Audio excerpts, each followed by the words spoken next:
근데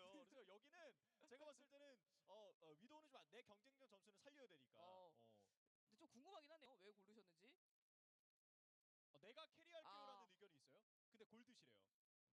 제 실수를 하루 종일 문철당하느니 계정을 폭파하시겠다고. 약간 이제 차악을 고르셨군요. 네. 약간 좀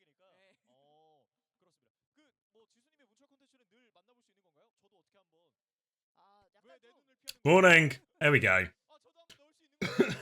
I said I was moisturizing first, but you guys didn't hear that, but maybe you could see it with your own eyes. Ooh. Morning, morning, morning. Big one today. That's what I was saying. Big one today. EMEA in North America start. We're going to kick ourselves off with 3 games in Korea. And then EMEA into North America, into big host, into giveaways. There'll be big giveaways after North America. We've got a load of codes to give away, in-game items. And then we've also got a special giveaway before that for the SSG game, where I'll give away some of the SSG skins, if anyone here likes SSG. Or just free stuff in general. Both can work. I've done a first draft of my fantasy, but I'm going to do it again, or like redraft it, before the actual EMEA games. So, stay tuned. I think I really want sugar-free. I think I maybe want scissors as well.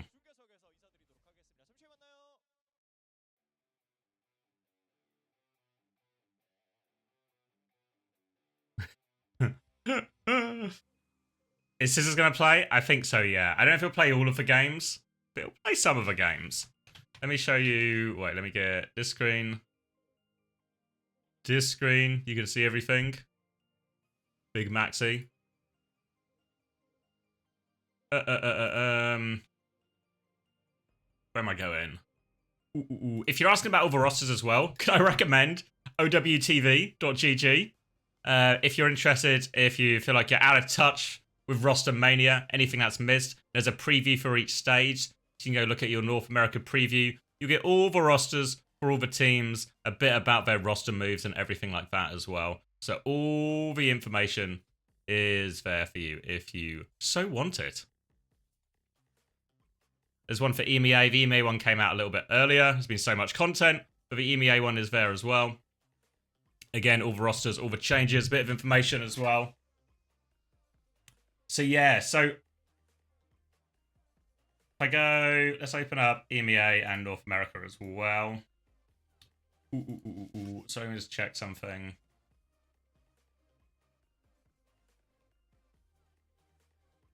EMEA, North America, and I also want, where is it?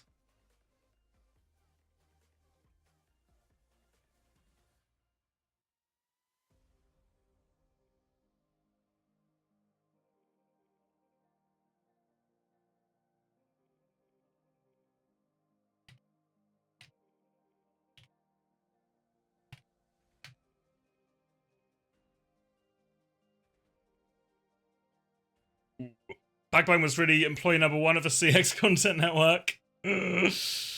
He was. I mean, I guess I can reveal it. Originally, when I first started it, Backbone was going to be on the interview team. But then he went and signed for Gen G, didn't he? Robbed by Krusty.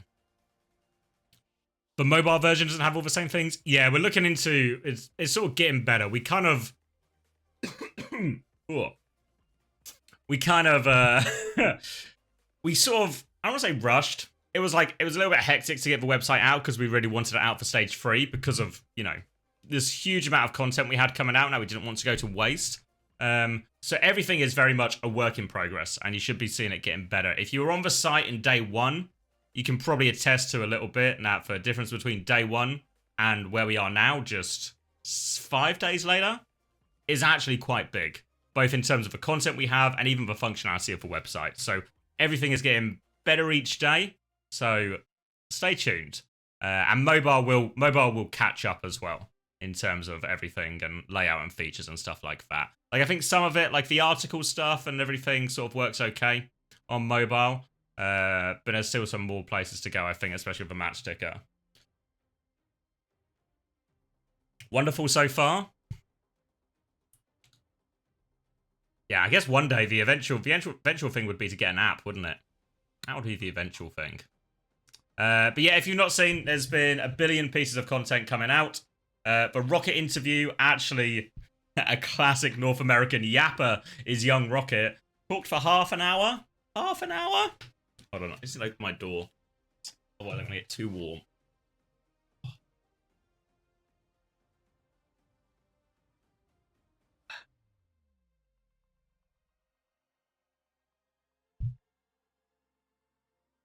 But I feel like the reception I've seen in the comments for Rocket have actually been massively positive. He's convincing people. He's convincing people to become a Nightmare fan if they weren't already. Razor's one was fun as well. He's so dialed in. I mean, if you found yourself waking up today, wondering about the North American fixtures, wondering if Nightmare would be dialed in, would their coaching staff be dialed in? Don't worry. I've been reliably informed these guys are going to be dialed in. The Razor one was pretty good as well, actually. Fun. Sounds like a Trump quote. What a comparison. We're watching this video later as well, because I feel like this video is actually criminally underviewed right now. I don't know if any of you guys have locked into any of the highlight stuff, the proper video we had, or on this week 1 highlights that Rowan made. It's actually so class. So we'll watch that a little bit later. Maybe we'll watch it before EMEA or North America or something, because this one's so good. So happy with how the highlights packages have come out. Yoham as well, ahead of Pep's first opening fixture tonight. Is it tonight? Let me check OWTV. Show me the matches. It is. Oh no, it's the first game tomorrow. First game tomorrow against Quick Esports. So it should actually be a positive start for Peps, and a tough one for Yoham on Quick. But I don't know if Quick are going to have any games that aren't tough this stage, honestly. But yeah, and there's the Smashy one as well. If you're watching this and you're Korean and you can't understand English, it's in Korean subtitles for you as well. Obviously, someone will have to translate what I just said into Korean so they could hear that I was telling them it was in Korean. But now I've said it out loud. The pitch doesn't quite work, does it? The pitch doesn't quite work.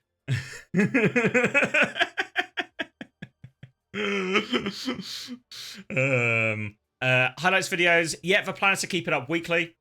We've got a bunch of different editors on the different regions, and we're collecting all the clips live as we go. So I don't know if we'll be able to get them all out within the same week, but it should be pretty close. We've got like quite a big team, so our ability to deal with all of this should be really possible.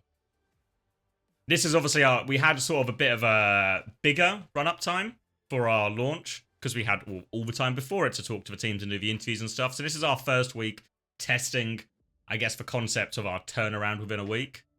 So yeah.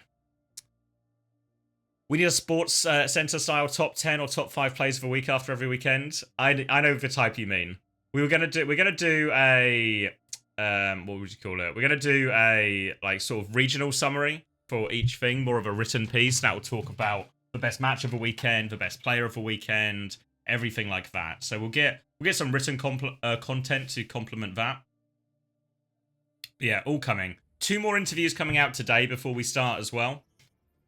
There's going to be, because if you've done the math, if you've been tracking who has been interviewed and who has not been interviewed, you will realize that actually, there's still a couple of teams missing. We've not heard from Extinction. We've not heard from WAE. So there's going to be 2 more interviews coming out today, where we have Hitori for Extinction. Who else, right? And we have Ziad from WAE, which I feel like it's the first time we've really heard Ziad do an interview in a while. So it's not the longest interview, but I did that one myself. So hopefully you guys enjoyed that one. Always nice to hear from Ziad. His experience at the Esports World Cup, his experience going into Stage 3.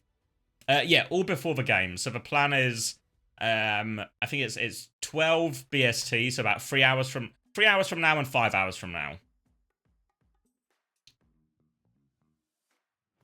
Where are we in terms of game? All right, we're ramping up.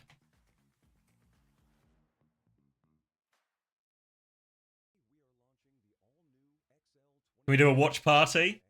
Maybe. I don't know. The problem with the Ziad one is because it's me. I feel weird watching me.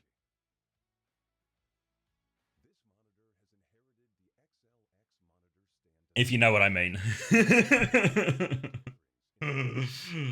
All right, should we look in for today's games as well? Because there's a lot of EMEA and NA action as well, which is all worth discussing.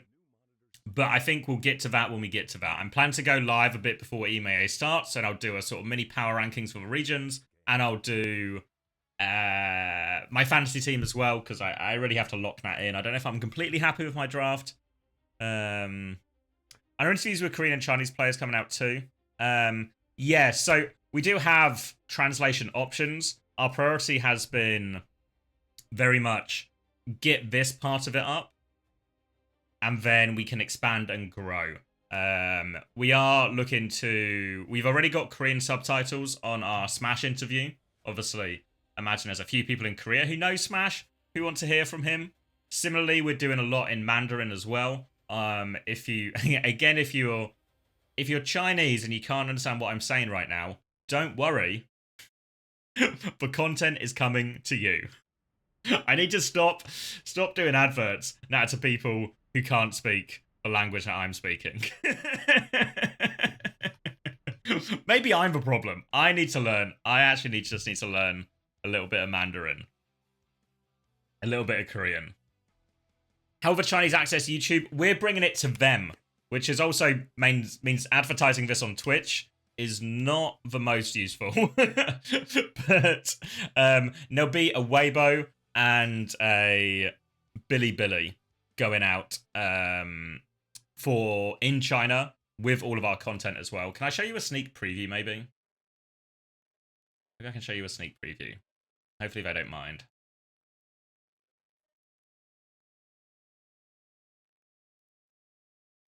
Obviously, we won't be able to translate all of our content just due to volume more than anything else.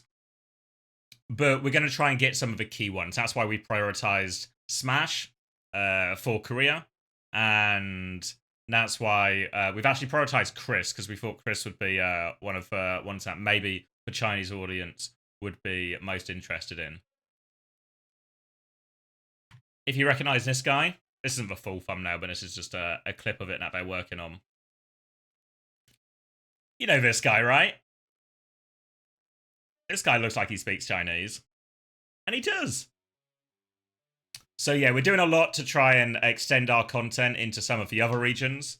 And then ultimately what will happen with that is it'll go the other way as well. Where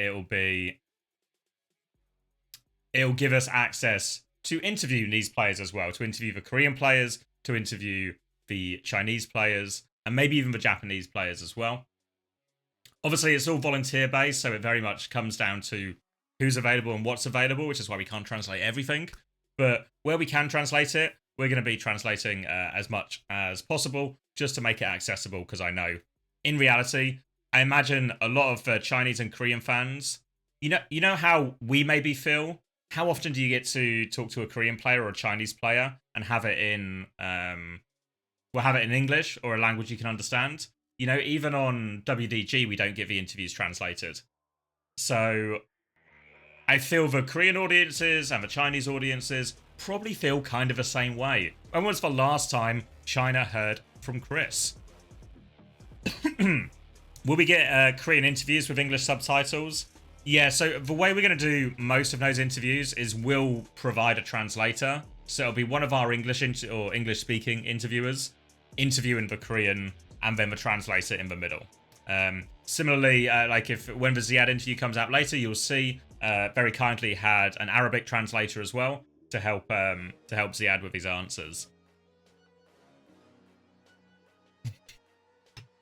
I don't think China wants to hear from Chris. Well, there's only one way to find out, Jayan. I'll find out. I've loved OWTV so far and keep it up, boss. Thank you, Valraw. Very much appreciated. Yeah, we're trying very hard to keep it up.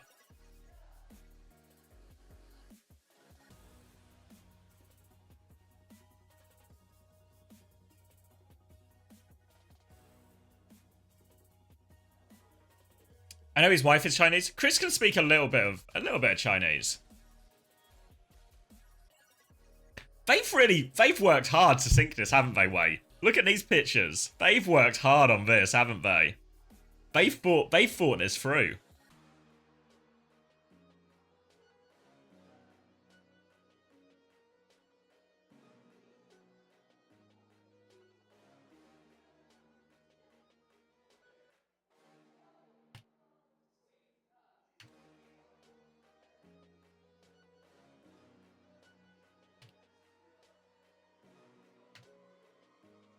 Will I watch ROCCC between the Korean Maps games? Yeah, what order is it on? Let me check. My favorite website.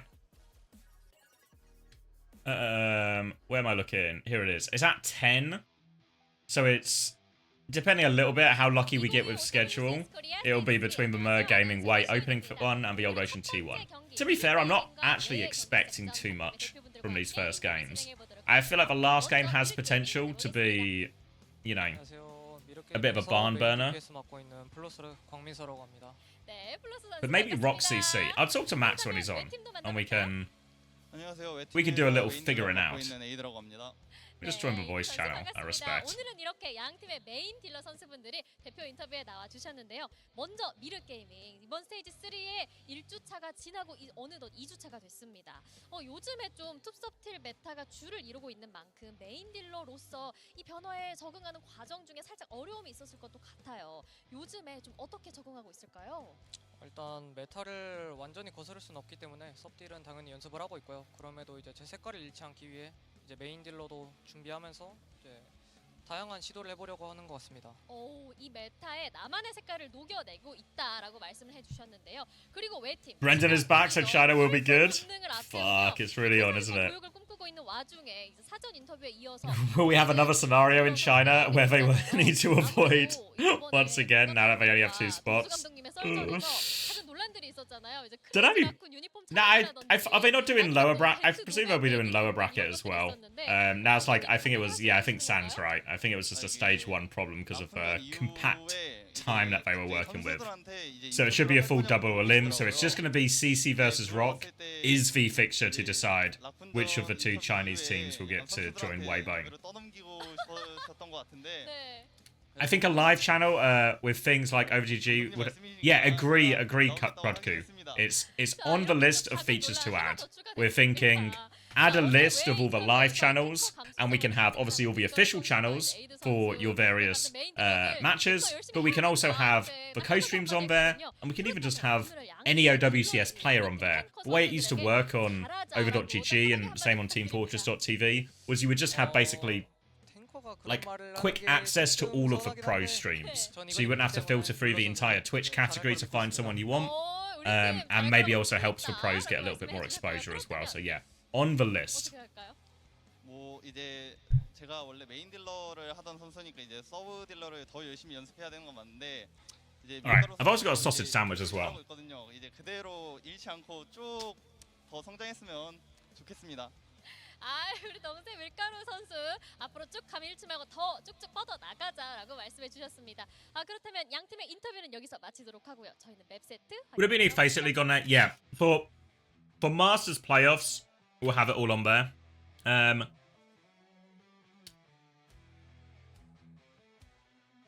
Trying to figure out the best way for all the other Face It games, because the problem with a lot of the other Face It games is the schedule's always varying quite a lot.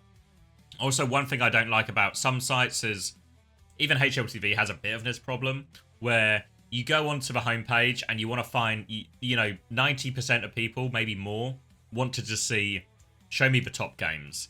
But then it's often lost in the muddle just because there's a billion games happening all the time. But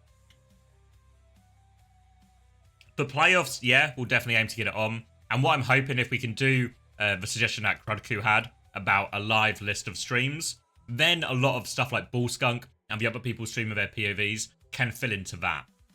So you might not always have the matches live, but you'll have a quick way to see who's streaming, what's being streamed, and everything like that.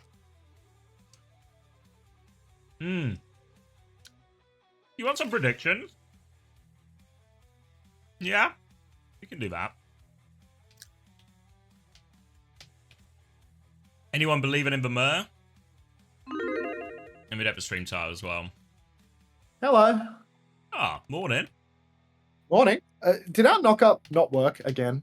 I changed browser. I think that's what's breaking it. Because I had like a screen that said, welcome to the collaboration with CommanderX. But I don't see anything on my dashboard being knocked up. It says I'm in the room by myself right now. Let me try again. Yeah, like I hate this knock feature. It always doesn't work. I feel like it used to be fine. It used to just be a knock and open situation.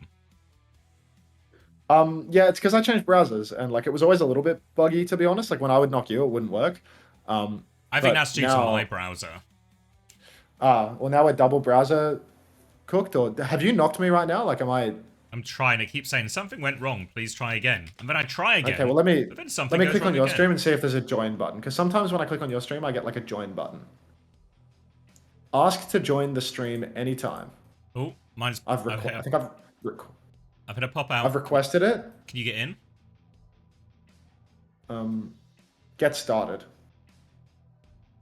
I'll let it use my microphone and such. Failed to load stream together. Please refresh your browser to retry. Wait, hold on. Wait, let's see if I can leave and join this session. Wait. CommanderX cancelled their request to join. Hello, Bunnykins. Wait, I saw the page. I don't know. I don't think so. I can see you. Maybe we are. I see a +1. I see a +1. Yeah, I think maybe it was getting a bit confused because it was like we both had our own room and it was trying to merge the rooms. Are we are in it? Okay. I can see us in the room. Can anyone? Yeah. Oh yeah. I've got a little pop up now saying Hunter wants to collaborate. Yeah. I just spent like a full hour umming and ahhing about fantasy. I've done. I'm just going to delay this problem until later. Is my thinking on it. Mate, the games are today. Like the games are literally later today. Not like in a month. Give me a clean feed link, mate. Oh, this guy. Oh, let me give you the dirty link. Oh, that dirty Craig link. No way. You wouldn't. You see the Chris picture I sent you? Thank you, Kofi Guy, for the 50 months prime. Our team China. We are live on Weibo and Bilibili, so if you are currently listening to me right now, you can't understand what I'm saying because I'm speaking in English, go over to Weibo and Bilibili, and you'll be able to hear all of this information in Chinese. Lovely. Alright. Brave, clean feed. And we're on. Perfect. Straight in. Bit of numbers. 12, 11, 10, 9... Just 8, works, man. Just works. 7. Beautiful. It's the beauty of this system. It just always works. Every single time. Much like the Twitch knock feature, just works right out the gate. Okay. What do we have here?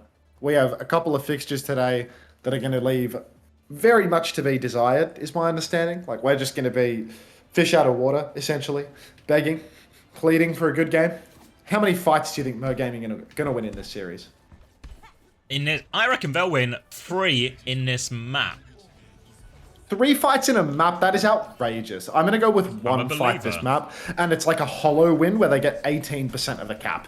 All right, Merc Gaming, Zarya, Reaper. We're seeing the winds of change blowing in OWCS Korea towards the back end of this week. Lots more Reaper being picked. We thought that double flex was the truth, but I'm seeing more and more Reaper coming out, and this is really starting to look like it might have some legs. Well, maybe not for Mer Gaming, unfortunately. Legs taken out from underneath them, and they are pushed all the way back. Ruler's desperately trying to survive. I think he will be good for it as well with that double pocket. Saw Kane going down early, Sunjun just with a bit of an off angle, and really Mer Gaming, this is the problem they're going to face. On this Zarya version of the comp, you can see Sunjun and Lee Soo-min playing these off angles. It's really difficult for Mer Gaming to control as much of the map as this ball comp. Yeah, I mean, already with the choke being controlled by Aid, he can just hold it down, keep spamming bubbles. See the Guardian Wave coming out on the choke from Marco as well, but Aid's actually, without a shift, going to go down to Kane. TP on for Kane now, and it looks like he's going to catch another 2 for Kane. Oh no, that's a fight win. 1 of 3, I called it. And yeah, pretty easy with that. Just a trade in the front line between the Reapers. Obviously, Kane is going to get more support in the form of those bubbles, so they can win those frontline trades. The goal for WAE has to be to hit the backline. A little bit like that, where Lee Min and just gets the angle on Univer, hits the dink, and before you know it, a hollow fight win. 18% maybe? Yeah. Oh, looks like, no, they're stalling still, so it's going to be a bit over 18%. Close enough. You can see Marker just standing at the spawn door. That's 22%. Yeah. So already, my predictions have fallen out the window for Merg Gaming. 22% is so much better than 18 that we can't even consider this a hollow victory. Again, another failure for the Spin Doctor of Korea. Disastrous. Grav coming back now for Merg Gaming. They've also got Kitsune Rush to help them get in. They just need to have eyes in the sky because Milgaru is lurking on a rooftop. He's going to hit the slam on the rotation, bubble onto that one, so Ruda will have plenty of charge as they choose to go the inside route. This is the most treacherous bit of a cross, but it feels like they've made that one successfully as well, and now they can start forcing point. Point force is up. You can see the Zarya taking so much damage, but Aid is dead again. The pre-fighted Reaper. TP into the backline from Kane as well, and he's going to run amok. TP behind for Lee Min. He's trying to flip the map here. Pulse Bomb comes out from Sonjin, connects with nothing. But it is Merg Gaming taking a second fight, Zabby. Well, they've only got one more fight in them as well, so they have to hope this is a long one. Still denying the flip a little bit here is Sunjin and Milgaru, making it difficult for him. TP back on from Aid as well. He has the Blossom. He's going for the Mini right now, just trying to buy a bit of time. Merg Gaming don't really want to use any more ults here. It's a 1-for-1 trade as Aid goes down again, and they can stabilize. Grav's still in Ruler's hands. Grav for Ruler could be massive. You can already see WAE are really struggling with young Aid. It feels like he doesn't have those chops on Reaper in the same way that he does on Hitscan or even Tracer, getting caught out so much. TP's into the window now, and that might just cause him to lose his turn early on. Instantly marked out by Merg Gaming. They're stepping forward. You can see so many members of WAE are up on the point, but Ruler is threatening this Grav.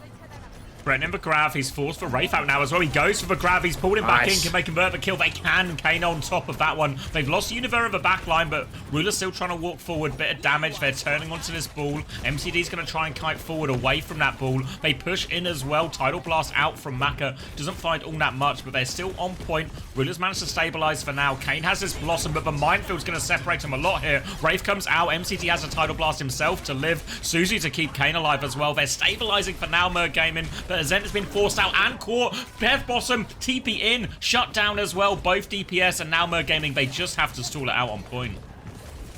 Merg Gaming already, they're forced to back up. Pulse Bomb comes out from Sonjin. He's looking for more. Slam out as well from Milgaru. But really, it's looking dicey for Mer. They've already lost the cap. It's 92%. And, I mean, they're not investing their ultimates here. Univer, do you know what time it is, mate?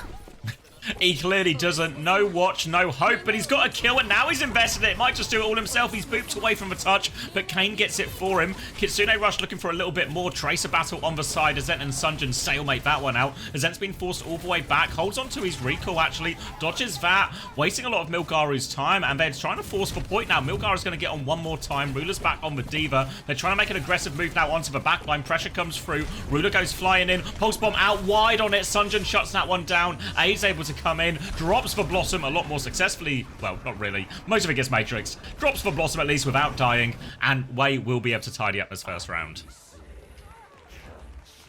I mean, honestly, this could be a Chris Theory situation where Merg Gaming, they have a strong start, then they get 100 0'd. But, I don't know, WAE, they looked a bit rocky. I'm very unconvinced by the Reaper performances coming out from Aid. I feel like he got picked an awful like 4 or lot. 5 His deaths Blossoms in that looked, yeah, and not only is he getting picked constantly, like his ult decisions look really, really ropey as well. So not a very convincing showing early on from Aid, but fortunately he does have Mil Glizzy and Sonjin to just clean house every single fight. Lee Min coming in from the flank, getting these picks constantly as well. I mean, but between all of these factors, it does feel like WAE are having to fight for it, but they do just have a little bit of a roster quality difference. Going to move on to Control Center now, which in theory, this is the best stage for Merg Gaming's version of a comp. They can take over White Room, they should be able to stabilize there, and it's going to make Milgaru's life and his ability to get impact, in theory, a lot more difficult. Yeah, I mean, already you can see Aid is playing inside the server room. TP's on. He takes so much damage, but Ruler also has to backstep. MCD's very low. The whole backline of Mer Gaming is taking a beating, and the ball tracer died, even on Control Center. It's so hard to deal with. You can see Sonjin and Marka, or rather, Sonjin and Milgaru, just doing all the work from behind. Yeah, Mer Gaming trying to fight on all fronts, not able to take care of, well, any of the threats ultimately. They'll get bled out, and it will be first cap. Lee Min will close that one out. Aid holding close up a choke here. He's going to let Ruler walk through. Now the slam comes through. Bubble has been forced out, and Aid will TP back. Chance to poke in a little bit now. Force Aid further back. He doesn't have... still has Wraith, actually. We'll be able to regroup onto this high ground. No ults just to speak of yet, so they're just going to try and walk up. But you can see how keen WAE are just to put out early pressure. Force these bubbles before Ruler can get to point. Oh, I mean, Ruler, if he steps up now, he's got no charge. He really needs a couple of energy bubbles to get things going. You can see the engagement for WAE. It's not hard. It's really soft. Milgaru just rolling through, booping players around. Aid's already had his shift forced though, so now he's going to be chased out. TP's out as well. Guys on the run, but Marka now caught on the coast. Incredibly low. Kane catches that first kill. Now, an opening trade. Universe going to get taken down as well. Kane has no Wraith. Should be easy pickings for Aid and Sunjin. Trying, but runs into a Zent, actually. So there is a trade here. Tidal Blast comes out on MCD to save himself now. Trying to pocket through and deal with this Reaper. Bubble comes through as well. Aid drops the Death Blossom ties immediately, of course. And naturally, an opening now for Mer Gaming. They're getting their feet onto point. They're forcing them back. Lee Min wants to keep fighting with this Kitsune Rush. Universe doesn't quite have his yet. He has it now if they want to mirror it. Mine's at the choke, though. Sunjin with a Tidal Blast as well, looking for the backline. Can't seem to connect onto anything, though. So this Kitsune Rush is doing a lot for Mer Gaming. Yeah, I mean, already you can see Mer Gaming, they've got the rush, but they haven't got the flip, and Universe gone down, MCD too. Even with a good Kitsune Rush, both supports appear to have just evaporated. So Mer Gaming, I mean, they haven't even got the cap yet on this map. They're closing on the last fight. They've got a grab, they've got a blossom. These are some of the most powerful ultimates that are in their kit. But if they dump these, what are they going to do in the next turn? Azent is being chased around towards the Mega as well. He might have to be the man to get the touch. Rest of Mer Gaming walking through main to try and open up a bit of space for Azent to get that touch, but they are once again, just getting harassed by Milgaru on the way through. Wave going to be forced out already. Azent dies early, actually. Ruler needs this grab, and he needs value quickly. Suzu's going to be forced out. Grav is out onto Lee Min, but he's just going to sit in it. No problem, no follow-up. Kane drops for Blossom, gets 1 for it, gets 2 for it, but it's not enough. They're not even on point. It's 2-0 for WAE. Was that... How many fights did they win? Was it 3? Might have been 3. It might be that you just, you know, I dialed in on this, unfortunately. Is it time for our first words on stream of the day? Already? Hooning. Wait, let me mute up that clean feed. I feel like that soundbite ad might have just like demonetized my YouTube stream. That's insane. No way, man. Classic Chris theory. Chris is always right. Everybody knows.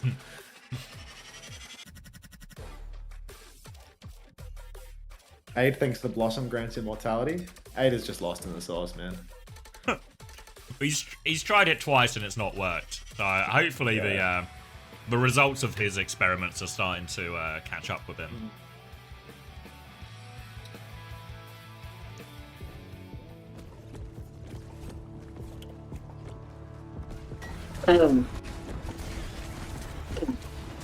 Talk me through your fantasy back and forth then. What's got you doubting yourself? What has got you rethinking?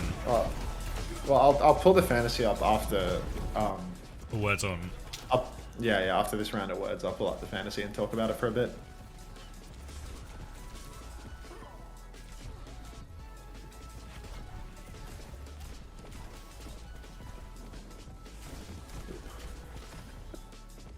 Alright, first round was at Stomp. So here I've got my fantasy team for the week.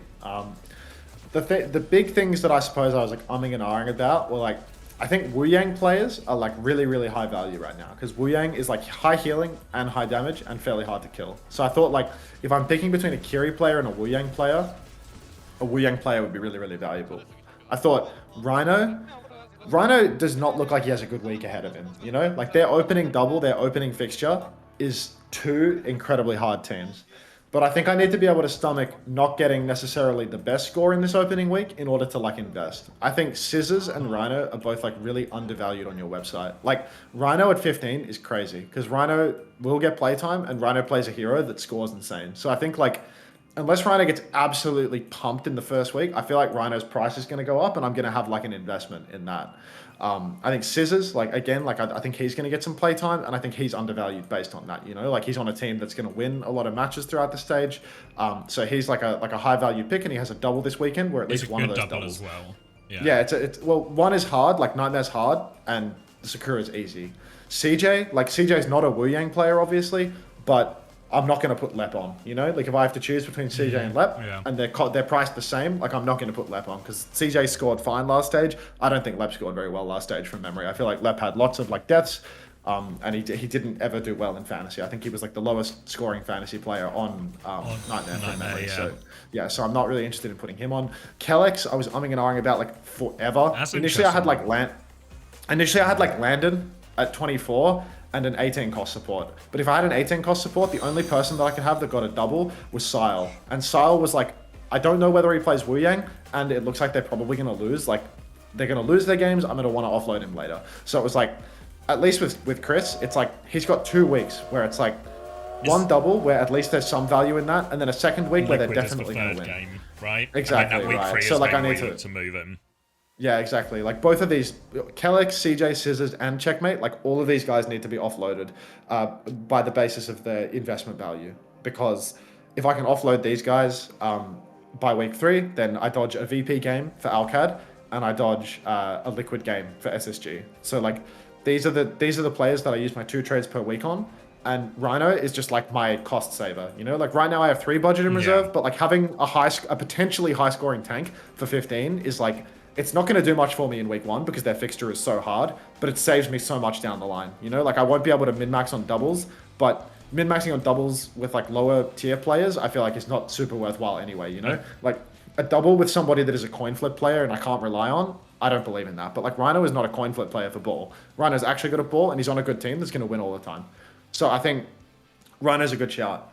People are telling me that Nevermind is like the most underpriced player ever, but I just don't know. Like, am I gonna rely on Nevermind? Is Nevermind playing every day? Like, is that what's happening with Nevermind? Hold on. Thank you, Sexy Vanilla Freshers, for the 11 months Prime, and thank you, Cartman, as well for the 4 months. Nevermind is the Extinction player, no?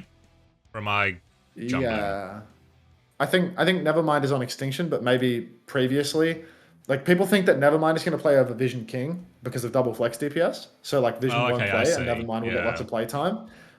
So like having a DPS player that's like 12. Is very, very good like in terms of like 12 budget. I think they're like 12 points. Like, yeah, like really, really hyper budget. But also like we're talking about Extinction, right? Extinction week 1, they have Dildox. Extinction week 2, they have Liquid. So like you want a 12 cost player that's going to go against Liquid in week 2, or you want somebody that goes up against Dildox for a quick game, and then you have to offload them in week 1. So you don't get any doubles, and you have to offload them after 1 week. Like that's not as high value as I feel like it really is. You can invest in Nevermind, but yeah. Well, I think as well is when I've seen everyone talking about it, no one is like when I do it in FPL, like the soccer one, the football one, is you never plan out a week at a time. You plan out like obviously like 5 weeks. Obviously it's like a 38 round season in FPL, so there's like it's a much longer game. But if you start with one of these budget players, where do you go? You know, like, who do you actually swap it for, right? It's all good saying, oh, okay, no, they'll score well in his first week, and then that'll be great. But then, who do you swap them for? Do you have is there another budget player you can pivot to? Because if so, then that's really fine, right? You can just budget to, like, good fixture to good fixture to good fixture. But is that actually how it works out when you look at the schedule, or is it... Or are you just going to find yourself in a weird hole? My whole strategy was predicated... The game's going to start soon, by the way. My whole strategy was predicated on the fact that you are going to raise the value of someone like Rhino. Like, I think if Rhino plays, like, majority maps in week 1, like, there's no way you're keeping Rhino at 15, you know? Like, that seems crazy. So, like, either way, I'd probably win with Rhino, because either I get to keep someone that's worth more than 15 for the cost of 15, or I make money on him when I sell him. So I thought that, like, Rhino was just a win to take in week 1, because he's too undervalued. And same with Scissors, where it's like, Scissors on a top team for 18 is insane value, doubles or otherwise. Yeah, it all comes down to, like, playtime.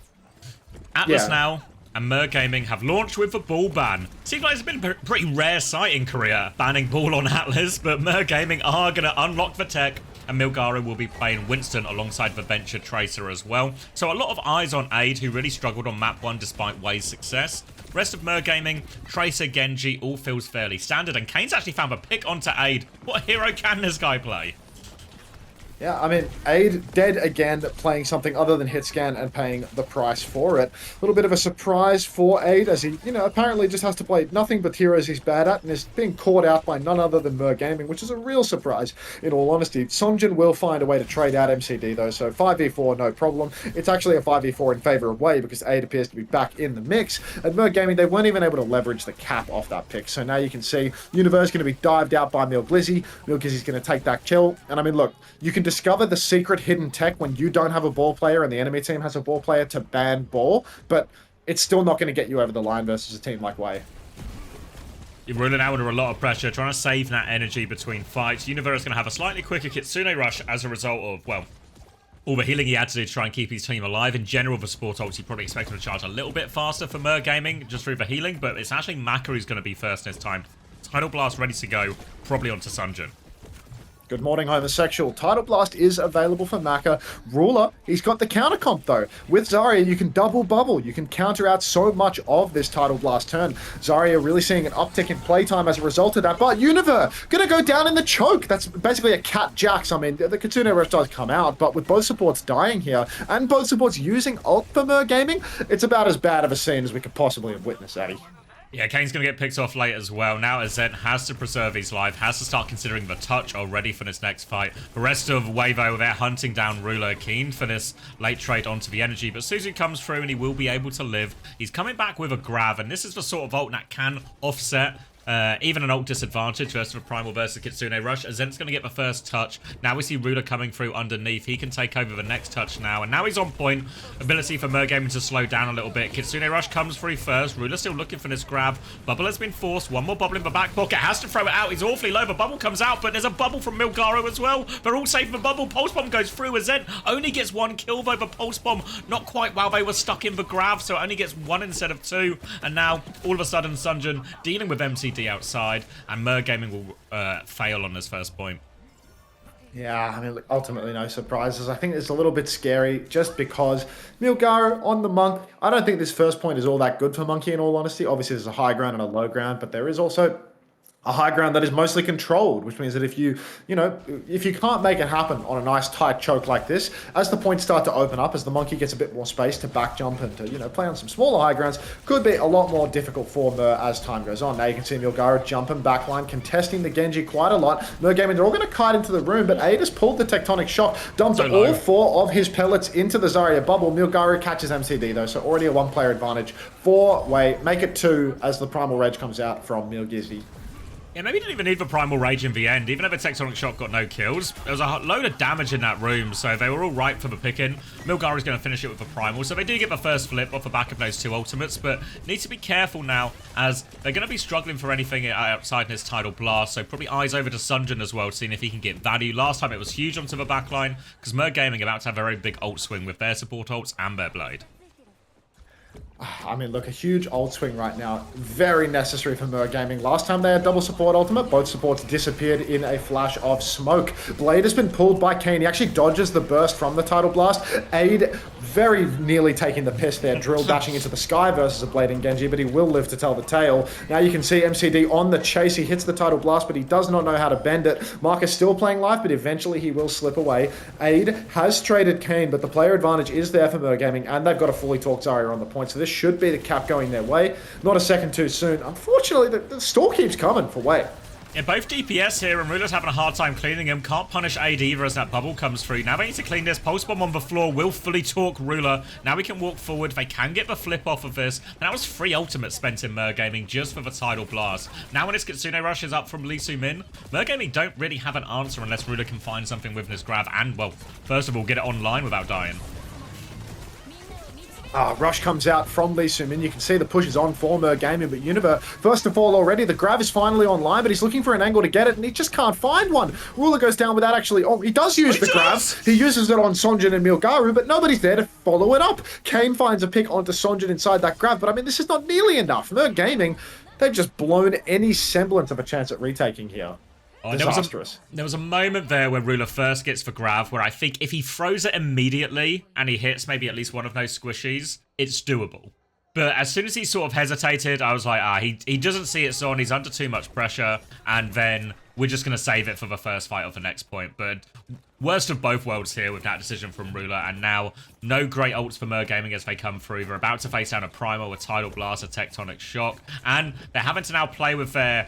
on the high ground, but with their backs to this coast versus the Primal.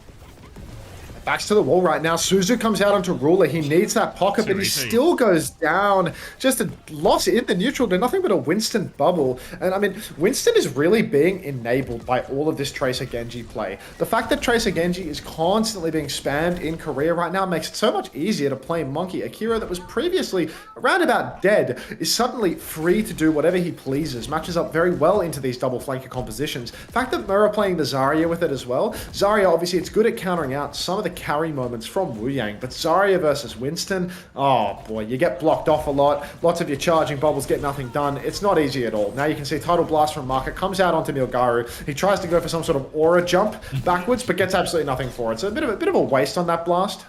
Yeah, no value. He has for Primal Rage on this next one. He's dropped his bubble already. And they're trying to poke their way in, but MCD also has his own Tidal Blast. Wave onto Ruler as they start walking forward. Dive comes into the backline. He's going to take a little bit of a dash backwards. Now it comes through. Tidal Blast onto himself. MCD always keen to use these ones defensively. And there's a Tectonic Shock throwing damage in as well. Azent is low. Ruler's half HP, but the Kitsune Rush is keeping him topped up through most of this. But now the Primal Rage. Milgaru with another layer. He's down to about half HP already, but he has juggled Ruler in. Ruler's getting juggled away from his supports, but TP on is good. Ruler's burning through him, but they're also low. And Milgaru, he's going to go down. Grav comes out from Ruler. He's so low, though. Azen, he's thrown the pulse bomb in. It doesn't connect. And that's the map. Yeah, rough one there for Wei. What was that, 37% across the entire map? I show Finance Nami, my favorite investor. Absolutely horrific performance for them at the end of the day. Milgaru rips out their hands, drags poor Ruler off into the stratosphere. There's no chance for a good grab angle, and I mean, they're making it look all a bit too easy. I think there's a comp problem here, for sure. They use the ball ban, but then they wind up playing Zarya for the whole map. There's no Reaper in play. It's just Tracer against Zarya versus Winston is terrible. They need something else. I think actually, if they had Reaper with this, suddenly we saw maybe what we saw in, remember the King's Row, Falcons versus Zeta, where someone was able to play Winston, but he was actually just getting bullied a lot by Pelican, you know, had to play quite passive, then Pelican was still able to do a lot of aggressive things with his Genji and the bubble timings. Whereas with this version, with the Tracer Genji, who's pressuring Milgaru? He can just do whatever he wants all the time. So the Reaper ban from Wei actually put him in a really great position there, and maybe if anything, Ruler could have, should have maybe found an alternative to Zarya a little bit sooner. As obviously, always feels a little bit harsh to criticize Mer's game plan in terms of bans and stuff when it's sort of there's this big gap in team quality as well. But you can see some of the trouble that they had, and you combine that with the fact that how many of these ults are getting value from Mer Gaming? The Grabs didn't, the Blades didn't, the Tidal Blasts kind of did. They were all defensive for the most part onto MCD, but yeah, no big value of any of these really. I had another fantasy consideration. If you would like to hear me out.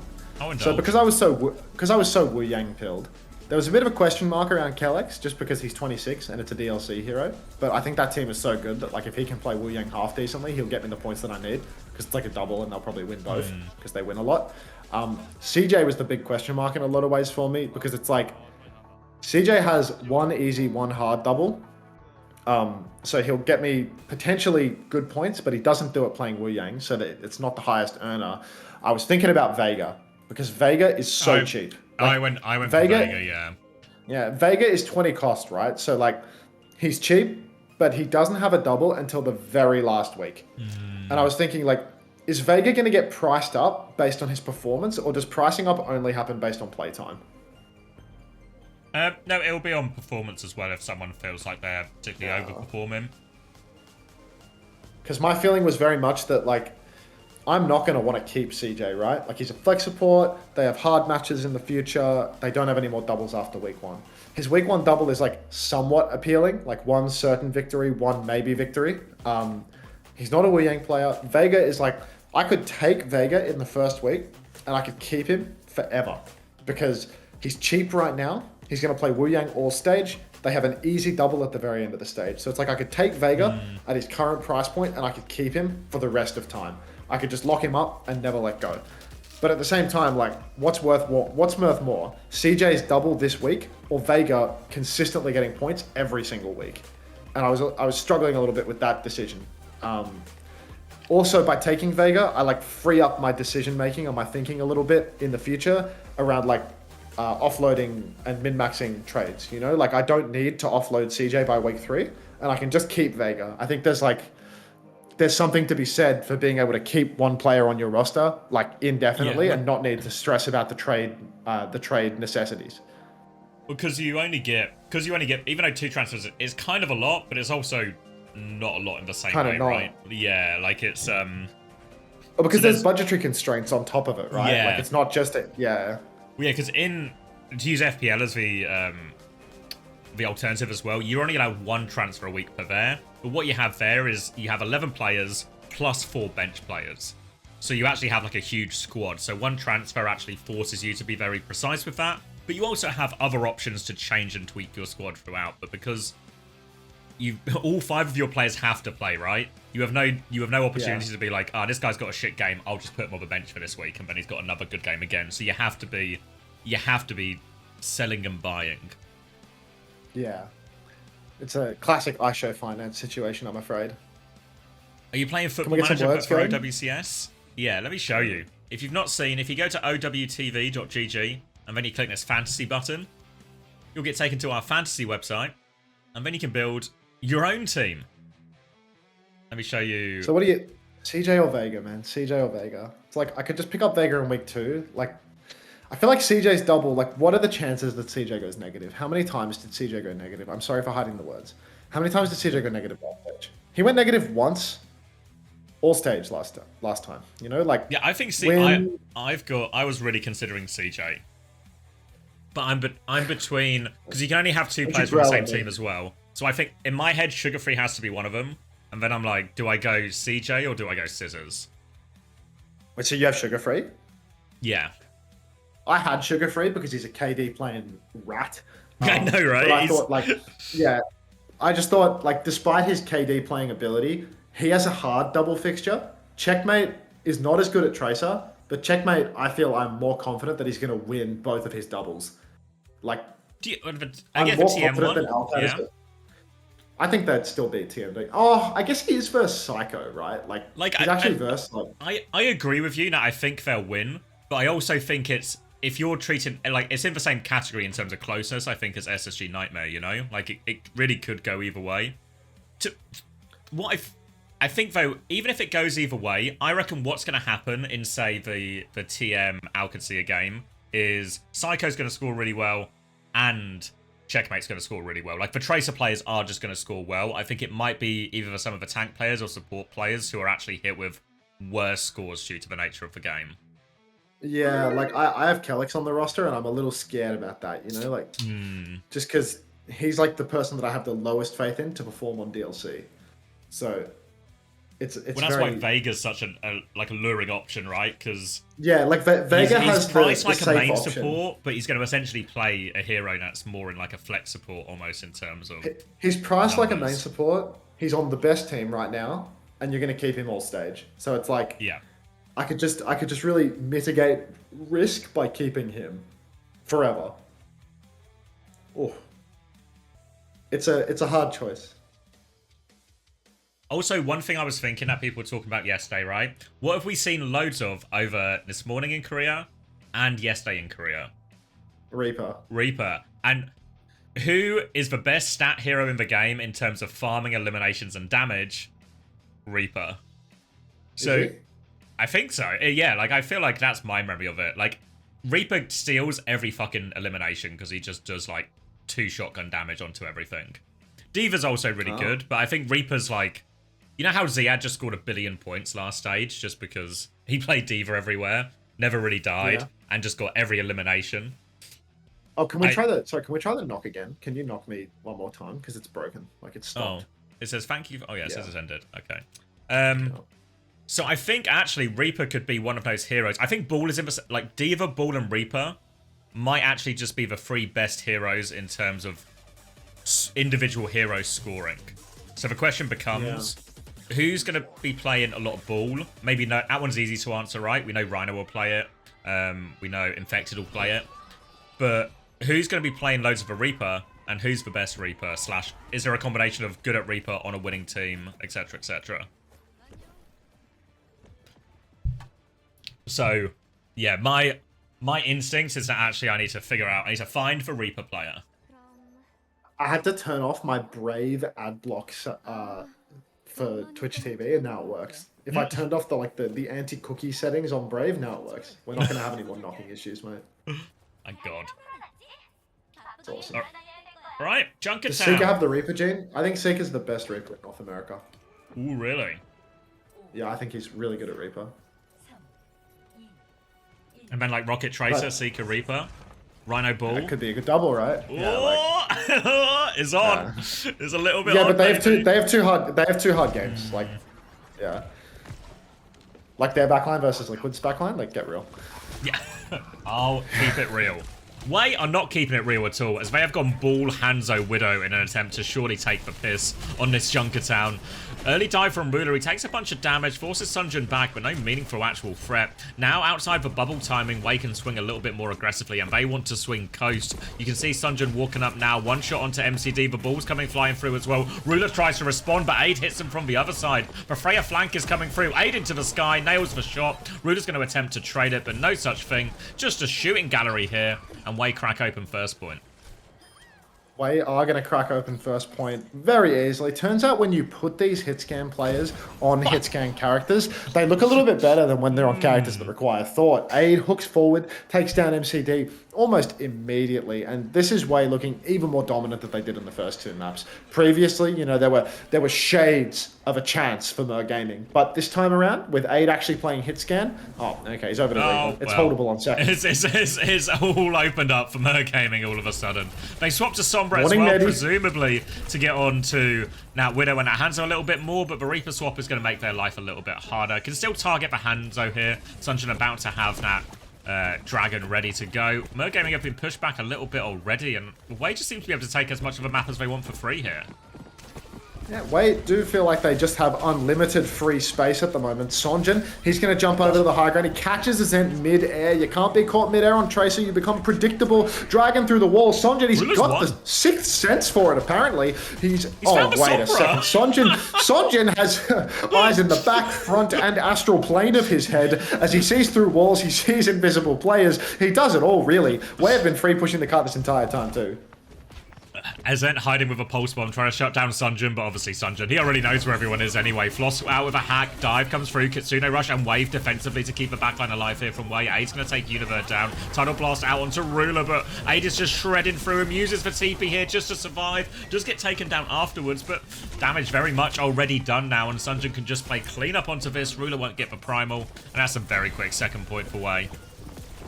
Yeah, WAE are absolutely stealing this map away. It does feel like we could be in for a very quick day of OWCS Korea. If these trends continue, good grief, it's going to be a very short one indeed. Maka, he's got himself a Tidal Blast. Not sure whether or not Aid is going to receive it or Mil Glizzy. One of the two will more than likely wind up in Mer Gaming's backline though. And an absence of a support ult means that it's really all on Univer to clean up with this one. Really on him to stop the stun from just keeping the wall rolling. Right now there's 5 minutes on the clock though, so it's not looking great. It's a long time to stop a ball rolling for. Ruler's going to jump in. He does have the primal.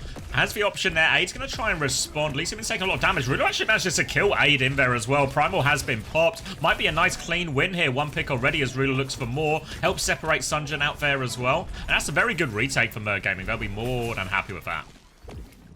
Yeah, I mean, I can see right now Mer Gaming, they are just going to hold on up on the high ground. Try and get their support ultimates online. They've got Floss hiding underneath, hoping to find an angle for the EMP. Feels a little bit optimistic. I mean, you are versing a top-tier Korean team right now. They're probably not going to leave half of the map unused on their retake. And WAE have just been able to walk out of the choke because Floss has lost so much space needing to TP back. WAE are actually free pushing the cart right now as Aid TPs into the backline and forces Univer to TP as well.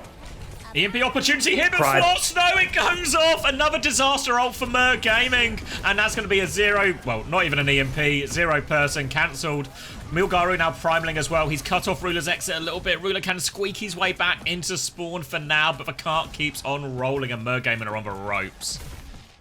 Gaming well and truly on the ropes at this point. I mean, there's 4 minutes on the clock as WAE just keep on pushing it forward. Eyes on Maka and eyes on the front line of WAE because you already know that offensive combo is coming. Azent poking from the side, forcing a few members of WAE back. Tidal Blast not available, but Lee Sumin Suzu's the pulse bomb off Aid. Now the Tidal Blast is out on Milgaru. He splashes it God only knows where. Maka, he gets stunned by Azent, but the pocket is so good for Lee Sumin. That Kitsune Rush healing, allowing Maka to survive even the stun. Pulse goes wide for Sonjin. Sonjin's actually stuck behind enemy lines at this point. Mergaming not going to weather this storm though. Floss is down, so is Ruler. One trade comes out from Mergaming, but with so many members so incredibly low, everybody stacked up on the cart and a big AoE Suzu, WAE should be good to close this one out. Yeah, at least him in with a final dink. Looked like if there was a trade onto Milgaru there was a chance he was down to 60 HP, but he was just able to get around the corner. Then Lee Sumin could keep everyone topped up. And 3 minutes, 3 seconds on the clock. All 3 points. Thank you, Mr. Fish, for the 18 months. You be flossing? Good.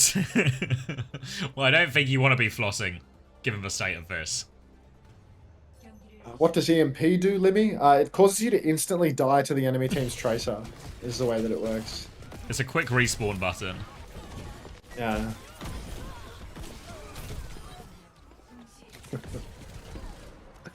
Mr. Mer might be missing a few hands. I think Mer have hands. They're just hopelessly dysfunctional ones. Come on, guys. A 10-to-1 ratio of viewers to likes on YouTube. I know we can do better. Sludge Reel, or Sledge Reel, thank you very much for the I love you. Appreciate that. That means a lot. But yeah, come on. I know you can do better on YouTube likes. 100 viewers to 11 likes is genuinely criminal. Like, put these people on the ballot. For Pat as well, OWTV is something I'm running. I'm doing mainly organising and running it much more than the actual content itself, though. Who are you running from? You.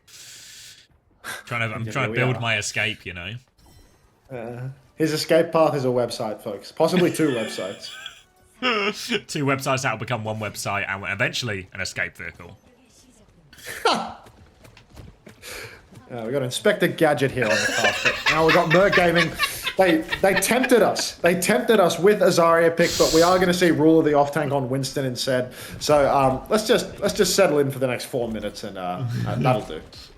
I've got the Inspector Gadget theme in my head now as well. It's going to be double. So old.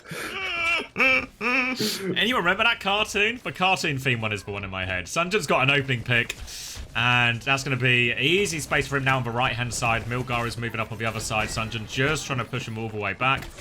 Big trouble, actually. MCD, low HP, and Sunjin. He's just walking forward into the entire team. There's no resistance at all from Mergaming left.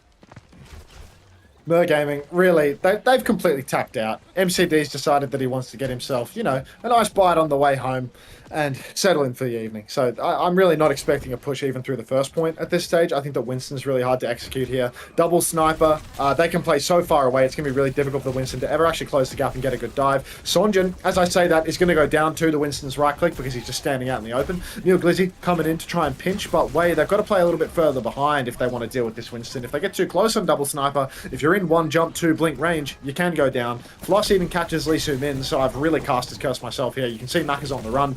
He's actually going to be peeled for by his Tracer, so Mergaming maybe still going to be held in this open stretch as Sonjin somehow trades MCD. I feel like Mergaming, they get an opening pick, they're in a 5v4 situation, and they just really slow it down and go play on car. And obviously it's good to play on the objective, good to move for payload, but it means they take no space. As I'm yapping on, Milgaru's actually traded his own life here. So there's maybe a chance to swing on this one with tank advantage, but I don't know if Mergaming, maybe they're still just pushing the cart, they're still getting it around this first corner, so this is going to give a chance for Milgaru just to be back and with a minefield real close too.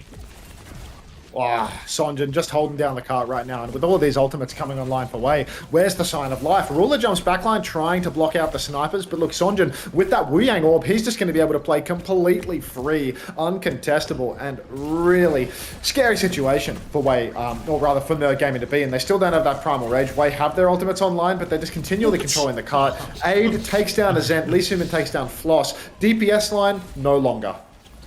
Disaster now for Mergaming, just as they had that Kitsune rush, and you can tell Mergaming have been outclassed in these first 2 maps, because now everything just feels a little bit hesitant, a little bit scared. Age's going to kill Floss one more time in spawn, and Merg Gaming, it feels like it's time to put them out of their misery. Yeah, no, I think we might have to put them down. There's only four ultimates online for them, soon to be 5, but I don't think this ult diff is going to make any difference whatsoever, because WAE have all of their ultis online too, and with the double sniper comp, they can just play far away. Aid can pop the sights, control the flanks, Mule Glizzy, he can ham up the backline with his minefield. There's all the tools required. Ruler's in the backline, going for his P-Rage. He pulls out the hands, he starts taking a little bit of damage. He actually comes over the top, catches Aid from behind, but the hook is still there. Tidal Blast, Mac is going to self-cast that one, stuns nobody, but ultimately, WAE, they've weathered this initial wave of Ruler's Primal Rage. What's coming next?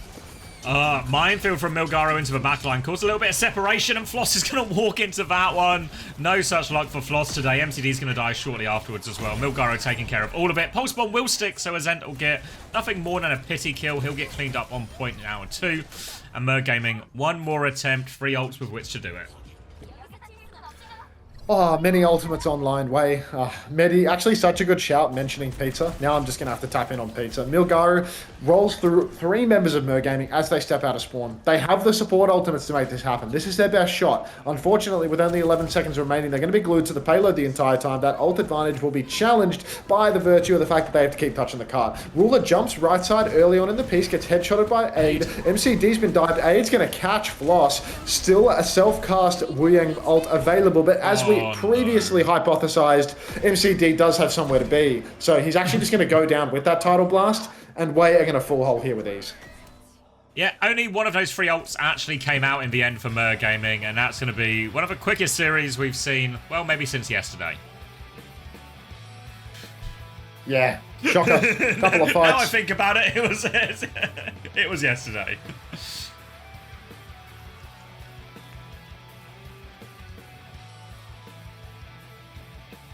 Hashtag we have AIDS. Yep. Is there a way to put this Brave pop-out thing into a browser tab instead of being a pop-out that I keep seeing when I alt tab? Oh no, my Chrome just sits guest star as like a window. I want the guest star thing to not be a pop-out. I want it to be a tab because it's just annoying. Oh, I see what you mean. Yeah. Yeah. No, I just what do have we it think? Hidden behind everything. Psycho or Checkmate in the head-to-head? What do we think? I want to say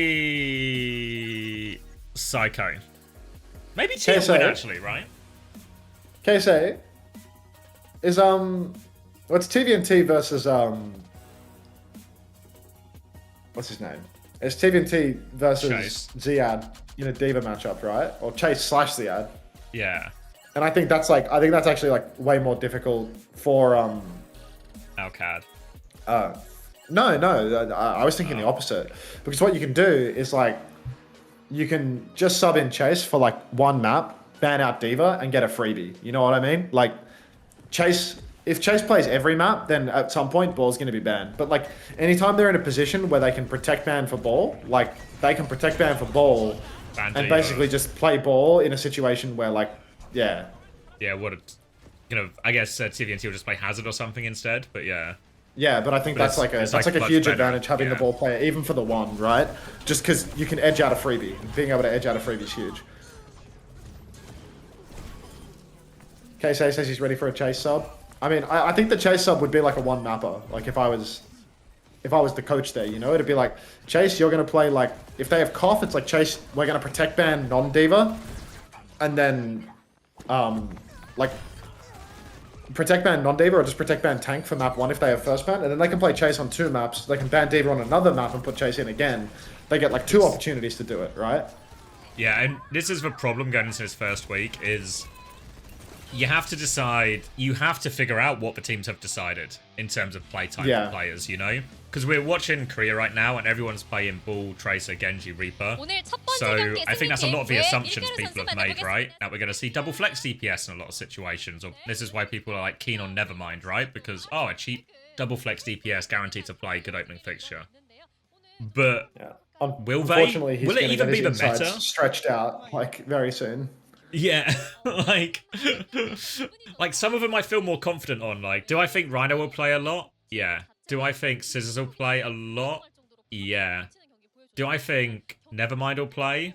No fucking idea. No. Yeah. I'd lean no. Similarly with, you know, like, I saw people saying, like, maybe we could expect, like, Psycho Yubian or something, you know, like a Tracer, you know, and I was like, well, that's not what's happening either, you know? It's like, obviously, because Quartz gave the game away on that one. Hang on, sorry, Xavier, there's something important to talk about. Sunshine Bread says, I heard about the accident. I'm sorry for your loss. Thank you so much, Sunshine Bread. I'm glad that you're very in tune with my personal life. It's been a pretty tough time for me, but I do feel like 500,000 gift subs and maybe some donations would make me feel a lot better. That would be really amazing. Thank you for the consideration, Sunshine Bread. Thank you very much. Does anybody have 500,000 gift subs stashed up their ass that they'd like to give away? Sunshine Bread will settle for a tier 3 gifted sub. She might be the worst negotiator on planet Earth. I think she's an amazing negotiator. I think start at $1 billion and we'll work down from there. Yeah. All right. Let's go back to playing words. We're done entertaining the masses, right? For Mario asking about it, basically you have unlimited transfers now into the first week, and then after that, you get 2 free transfers every week. You can swap any number of players as long as you're still working within your own budget. If a player goes up in price, you sell them at the new price, so you have the ability to make money. Obviously, you also have the ability to lose money as well. You can go over 2 transfers per week, but it's a -25 penalty, so at your own risk. Is checkmate over Lenny a throw? Yeah, I think Sugar Free is going to score monster points. Like, is checkmate over Lenny a throw? Because what I can do is I can drop checkmate for Lenny, and I can take Vega. You know, I can take little safe Samuel. Medi, if I get Psycho plays 1 game this weekend, bro. Like, who's the Tracer on Vision? Like, it'd be Choi. Yeah, like Choi Se-1 versus Checkers. Checkers is putting that guy in a coffin. Like, not even a nice. Checkers is fine. Yeah, it's like a shitty fucking chipboard coffin. Like, it's awful. But yeah, like, Checkers, it's not just about his game versus Psycho. It's about the fact that they have a game versus Vision too. Like, Lenny has a game versus Sakura, so Lenny's obviously 3 points. But, like, I need... Everyone here has a double right now. Like, if I drop CJ for Vega, I see the Anja's back. Yeah, but in, like, a safe place. I think CJ for Vega is, like, my only option. It's like CJ or Kellex, right? I could drop one of CJ or Kellex. When is the BP I think there's a loose case for dropping, taking Sugar Free. Because if I take Sugar Free, I have to drop Chris. Yeah, in my head, I actually, if I could have, I would have just done like Sugar Free CJ Scissors. Yeah, that's what I mean, right? Like, that's the only reason. Yeah, the only reason that I've done this is because I couldn't take 3 SSG. Like, I started with a base of Hawk and Sugar Free. And then I thought, oh, Scissors is really cheap and Rhino's really cheap, so I'm going to get rid of both of those and, like, work around that instead. But yeah, I mean, I'm still caught up on the fact that, like, CJ does not play Wu Yang. He has a double, but it's, like, a questionable double. And I don't have Vega in week 1. Like, it's like week 2, I could pick up Vega. I don't know. Wu Yang Kiri is an STS stat pad back. What? Is Kiri good for stats? How much is Chase? 19. I'm really considering Chase. Hold on, this is... Where am I going? Yeah, my team is currently Chase, Sugar Free, Scissors, Zerion, Vega. Like, I think Xavier's just... He's just not double maxing enough to win, you know? Like, Xavier has a good roster. Like, Zerion's going to win his game this week too. Yeah, but I have 5 doubles, buddy. Like, fucking hell. That's true. I mean, in terms of... It's really hard for me to argue 3 is a bigger number than 5, or even the same number as 5. And, like, my players are, like low-key better, you know? Like you have Zerion, and who's the other one? Yeah, but Zerion's playing quick this week, so it's, like, it's 3 points. Yeah. It's just humans, like... The best players, whether they win or lose, they always do decently. You know what I mean? Like...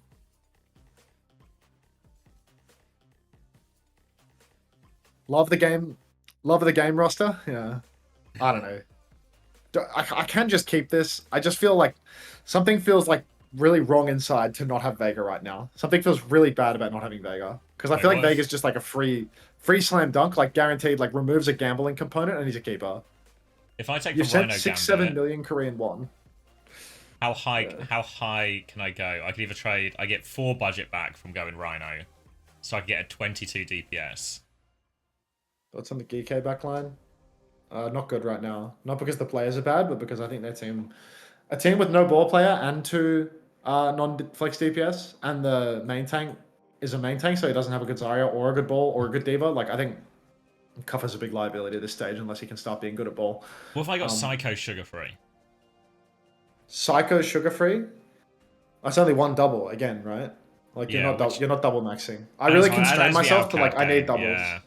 Yeah. But then I've got 2 doubles that are also investments, you know? Like Scissors is an investment, Rhino is an investment. You know, 2 players that I'm preding will go up in value after the week. That feels like this is as optimized as it can be.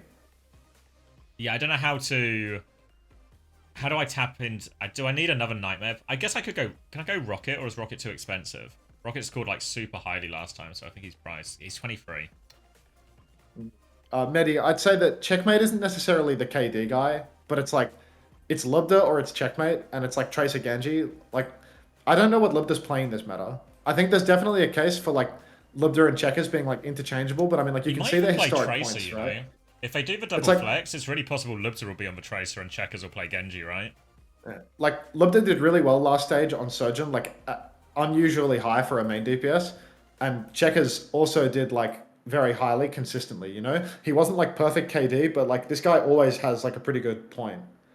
So I think like, you think Lubda will play Tracer Freya? I have never seen Lubda's Tracer before. Yes, you have. Have I? Yeah, they do it. They do that comp sometimes, you know? They'll do like Tracer... What does Checkmate play in it?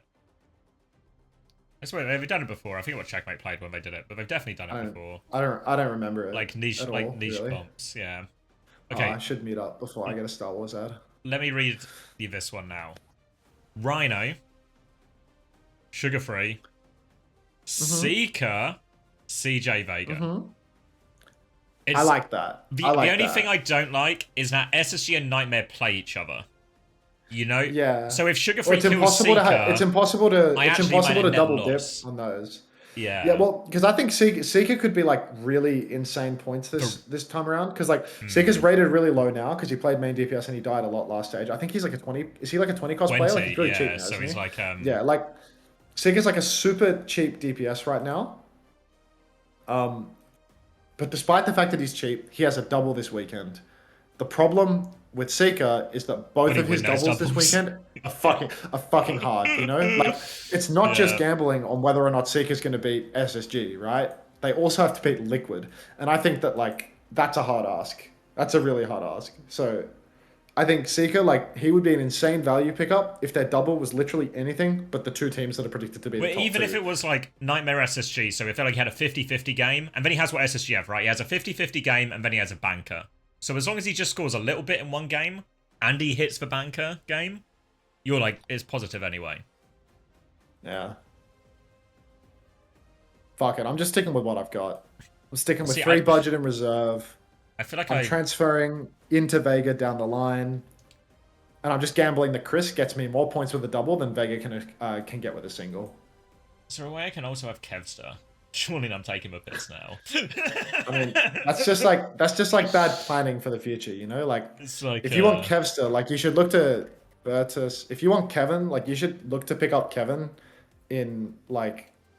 Because they have a double right at the end of the week, I think, yeah. Yeah, like you should pre-position so that like you take Kevster for their like double period. Like when is their double? And then swap them to Kevster. VPs is the last week of the season. Yeah, I mean like it's actually like so important in Sunday, the October 12th, that you have like pre-position traded so that you have VP and Liquid. You know, like if you have VP and Liquid in that final week, then like you're just laughing because Liquid have a freeload double and VP have a freeload double. So if you have like 2 VP, 2 Liquid players at the very end, then you're laughing. To have 2 VP and 2 liquid players, you need to be doing what I'm doing in terms of like investing in low-cost players to try and trade up. Because if you can't paperclip trade your way to a more expensive roster early on, then you're not going to have it by the end, you know? It's not going to be possible. If I go sugar-free, checkmate. Sunshine Bread is live. See you, LeBron leave. See you, mate. Yeah, I mean, the only like... I think the cheap main... There are cheap main supports on this list that are going to earn a lot. I think Fixer and Vega are both like insanely high value. The problem with Fixer and Vega is that like their high value is going to really start to play at the end of the stage. We're going to get to the end of the stage and we're going to be in the very... Well, it's going to be the very... The patch changes for playoffs, not for the final week. Is it? Oh, it's actually like all 6 weeks on it? Okay. It's the 14th of October that the patch is coming. Maybe there'll be a mid-season patch, but like on the 14th of October, I think all of the games are over. I think everything except for like it's a pre-playoffs patch after the final week of reg season. But yeah, like Vega and Fixer are both like really mechanically skilled main support players on really good teams that are going to do really well this stage. But if you take them, you can't doubles max your support role at all. So that'll fuck you completely, you know? Like if you take Fixer and Vega, you have a rock solid support line that's going to score you consistent points every single time, and they're never going to get you double points. And there are no doubles in week 2 except for Gen G doubles. So like you can't pre-position for week 2 doubles now. So it's really important that you gamble in week 1. Like if you're going to win, so the people that win are going to be people that successfully gambled, you know? Like it's impossible to like win this without gambling on doubles and winning on doubles. I think as well, a lot of the doubles in the middle of the schedule are like wank doubles, you know? Where it's like, oh, we got a double, but it's Dilducks or it's, you know, Peps or something. And they're like tough games. So it's really, you have just as much risk of just like getting nothing or even getting... The highest value doubles are like at the start and end of the stage from the looks of it, you know? Like really clear-cut results. In the middle, you just want like Vega's a good like middle signing, you know? Because maybe not because they have SSG, but there's like or maybe like the EMEA schedule is nicer, but maybe even someone like Kevster or something. What do they play? When they just play, they play Peps and then they play Anomaly and then they play Gen G in the back half, you know? Like, so actually, if I just have Kevster then, I just feel like he's only going to play 1 game every week, but it's a slam dunk. And when he's got vision at the end. I think my thinking was like, you know, it's like, I have CJ for week 1, right? And CJ's a good earner. CJ has a double in the first week. In second week, I can paperclip trade CJ for Vega. They're the same price, right? So like I can paperclip trade CJ for Vega, and then Vega's a keeper for the remainder until the end. So like I'll get Vega's double at the end of the stage, and I will have pre-positioned so that I don't have CJ for when they have to play Liquid. Like that's the sort of that's the sort of matchup where, you know, I will have like mitigated risk on CJ, and I will have also paperclip traded over to someone that I wanted for the future. And then like Jamal. Maybe Jamal's a keeper for another week. Maybe Jamal's a sell. It depends on his market value. You know, everything matters. You know, we're buying at a fair market price here, folks. Is he worth it? Is he worth it still at the new price, or is it worth more to sell him for somebody else type thing? Yeah. Yeah, exactly. But this base roster that I have here, like Rhino, Checkers, Scissors, CJ, Kellex, like I'm really happy with that base. I have budget in reserve. Like if any player goes up in value. Like, if Rhino and Scissors go up in value, like, even a little bit, I'm going to have enough money to sell those guys and trade them into people that are going to win for me later. So, like, I think this is the iShow Finance roster right here, folks. Like, is Vega CJ crazy? Vega's good, but Vega doesn't have a double matchup. Kellex has a double matchup. That's why I have Kellex. For the people asking as well, if you've locked your roster already, you can make infinite changes for free up until the roster deadline for tonight's games, which is in, just under 8 hours. So you can make infinite changes till then, and then you're limited to the 2 transfers and everything like that. So 7 hours and 48 minutes now until roster lock. You said I could go Landon. I could go Landon, but Landon's really expensive. Landon's a 24 cost person. Like if I sold Kellex right now, I could have Landon right now, yeah, because Landon's 24, Kellex is 21. But I just thought that Kellex would probably earn more than Landon because Kellex is the Wu Yang and Landon is not. I guess Is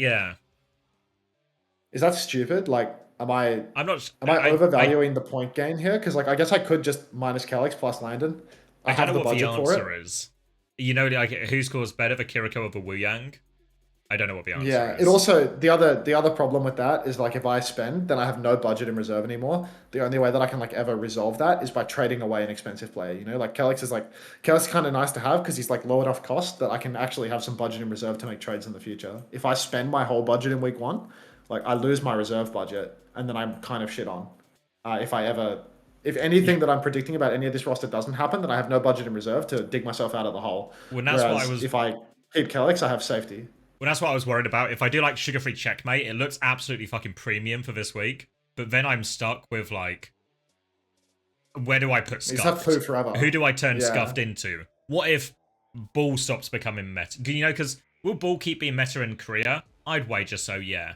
But will it keep being meta in like EMEA or North America? I don't know. You know, like I'm more worried about that. And then if I'm just stuck with Rhino, then I have to sell checkmate or someone anyway. And that doesn't feel all that great. Yeah.